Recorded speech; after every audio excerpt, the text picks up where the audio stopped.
ভেবে দেখো, একটা জিনিস তুমি ভেবে দেখো, যে একটা গল্প বলছি, যে সকালবেলা ঘুম থেকে উঠলে আর মোবাইল ফোন তুলে দেখলে যে তোমার অ্যাকাউন্টে ক্রেডিট হয়ে গেছে একটা বড় অঙ্কের টাকা, 86,400 মানে মানে ডলার ধরো। তারপর তুমি দেখলে আর একটা সেকেন্ড মেসেজ এলো তোমার ফোনে যে সেখান থেকে $200 চুরি হয়ে গেছে, ফ্রড হয়ে গেছে। এরপর তুমি ভাবো তুমি কি করবে? ওই $200 চলে গেছে সেটা রিকভার করার জন্য তুমি সময় দেবে, আর এই যে অ্যামাউন্টটা এসছে সেটা কি পুরো ওখানে কাজে লাগাবে? নিশ্চয়ই করবে না। সেরকম তাহলে তুমি এটা ভাববে যে টাকাটা তোমার কাছে এসছে সেই টাকার পরিমাণটা কিন্তু অনেক ওই $200 জন্য।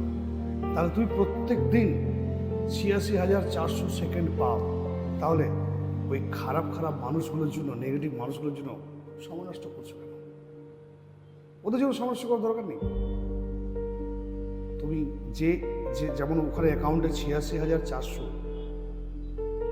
টাকা ছিল, তেমনি 86,400 সেকেন্ডে তোমার জীবনের একটা দিন। তুমি সেই সময়টাকে ভালোভাবে কাটাও, ভালো মানুষের সাথে কাটাও। ওই $200 খারাপ মানুষের মতো, নেগেটিভ মানুষের মতো ওখানে সময় বরবাদ করো না। বস, সময়ের অনেক দাম, এই সময়টা ফিরে আসবে না।